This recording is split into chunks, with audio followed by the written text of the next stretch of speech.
不要，我不要爸妈离婚。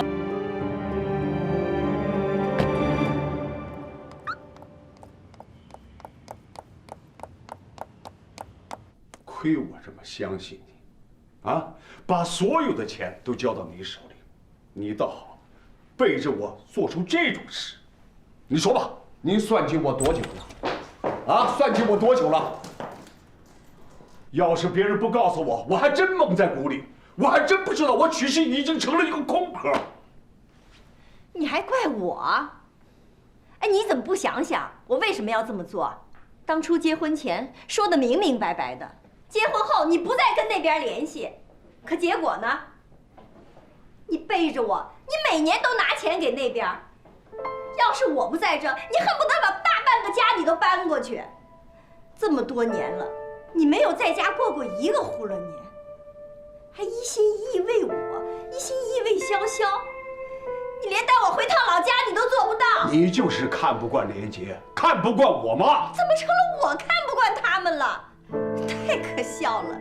哎，你让曲连杰进公司当集团的老总，一年亏损上百万，我忍了。曲连杰贪污公款、泡明星、包小三，我也忍了。他赌博，一欠就是1个亿，你要替他还债，要保他平安，我也答应了。可你呢？你还要得寸进尺，你把我放在哪里？你把潇潇放在哪里？妈，爸，你俩别吵了。行，你闭嘴啊！你闭嘴啊！不要说话。潇潇是我女儿，啊，从小到大吃的喝的玩的乐的，是吧？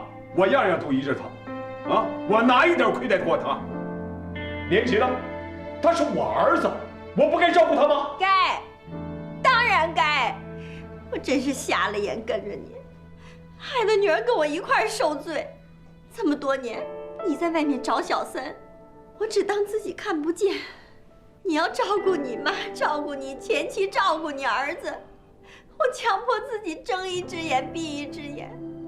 我心想，只要你心里还有我，还有我这个家，我就不跟你计较。你不计较，你不计较，你偷偷买那么多房产，你不计较啊！你不计较，你背着我把房产转给潇潇，你不计较，你让我成为全城的笑话，连我这个自己的公司都成了一个空壳，我都不知道。行了，你俩别吵了。3件事情是吧？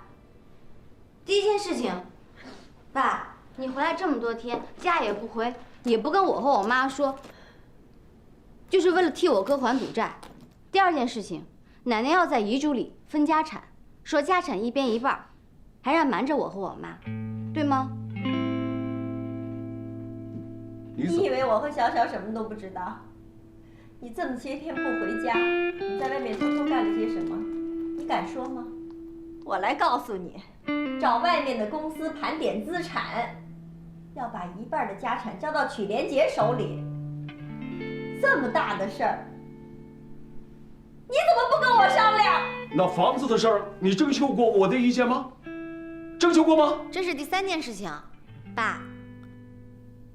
既然曲家的家产是你和我妈一起挣下来的，按照你当时离婚时的约定，这笔钱跟曲连杰没有关系。那既然迟早都是要给我的，早一天晚一天无差别呀，无非是从一个口袋转到另一个口袋。我不明白爸爸为什么发这么大脾气。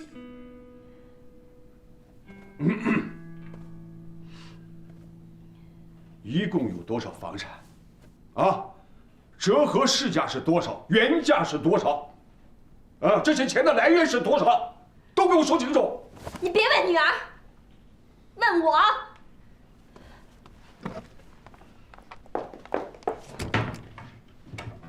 爸，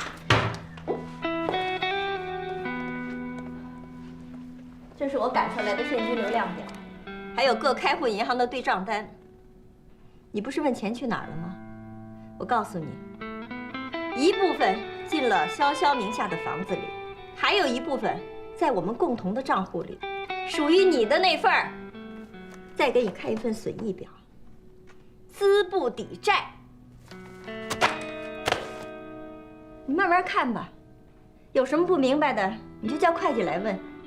哦，对了，你妈不是要把一半的家产交给曲连杰吗？随便，都拿去好了，全部给你们。我和潇潇净身出户，但是潇潇名下的房产你管不着。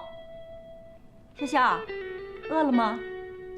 走，跟妈到饭店吃点饭，让你爸呀慢慢看，咱不打扰他。妈，走。妈，爸，你劝一下我。妈。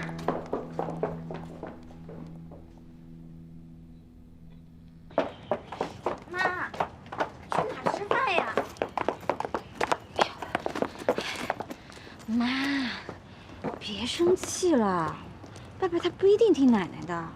他根本就不是听你奶奶的，他本来就存了这份心。拿你奶奶的话说事儿，实际上在为你哥攒资本呢。道理都说了20多年了，该明白早明白了，装傻。现在啊，无外乎就2条路，一条就是你爸坚决跟我分家产，跟我离婚，鱼死网破；还有一条就是他自打耳光，从此不再提你名下的房产，也再不提分家的事。妈，你说什么呢？你跟我爸在一起这么多年，这么有感情，第一条不可能。没有什么不可能的，我跟你说，你看着吧。潇潇，从现在开始啊，你完全回避，所有的事情我来处理啊。以前呢，我就骗自己，我们是一家人，你爸和我们是一条心。可这几天，他背着我，在后面搞了不少的猫腻，我真的再没有办法欺骗自己了。不，我要参与，至少妈妈也得有人说话。妈，你放心，这次啊，我坚决站在你这边，绝对不当叛徒。潇潇，妈跟你说啊，要是爸妈真的离婚了，你也要在妈妈这边啊。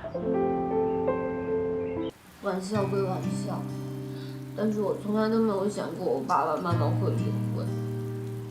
是我爸在外面女人就没有断过，我妈也有自己的小心思。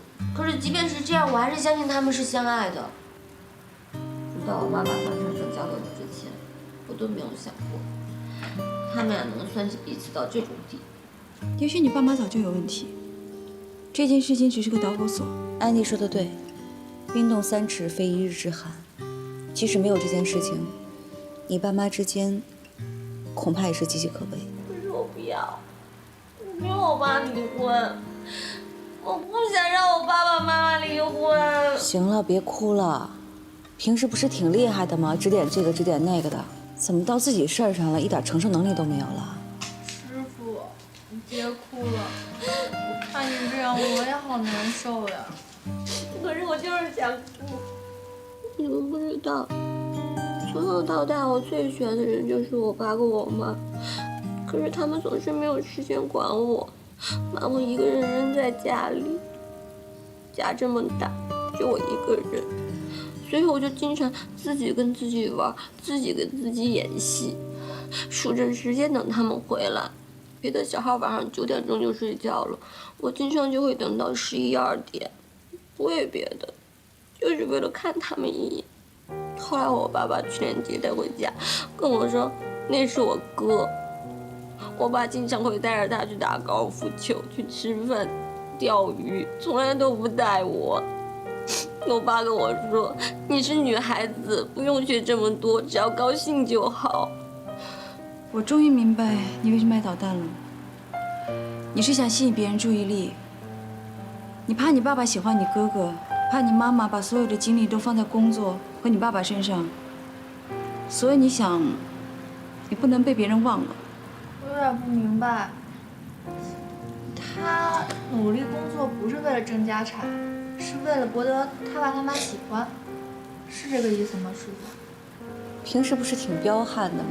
啊，其实就是个孩子。听我一句劝啊，你爸妈现在之间已经没有信任了，与其这样凑合着在一起，还不如分开，免得互相伤害啊。不要，我不要爸妈离婚，爸妈不能离，他们要是离了，这个家都没了，我就成孤儿了。别哭了，师傅，你让哥哥听到好难受啊。我以前特别羡慕你，我觉得你什么都有，肯定也什么烦心事儿都没有。没想到每个人都有自己的心事儿，只是我们不知道罢了。那赵医生呢？他知道你爸妈离婚的事儿吗？我怕丢脸，我没有跟他说。早知道这样，我就不跟他去连接了。早知道这样，我就不争家产了。我宁可没有钱，我也让我爸爸妈妈在一起。我倒是有个想法。什么想法？我认为现在你的家庭最关键的问题都是因为钱。你和你哥哥也是真钱，你爸爸跟你妈也是真钱。现在你妈把公司的资产变现，给你买了房子，激怒了你爸爸。假设如果你要把这个房子还回去，你爸爸妈妈会不会因此而感动，就不离婚了？可是他回来不就是为了争家产？可是家产再重要，也没有家人重要啊。我同意安迪姐说的。我也同意。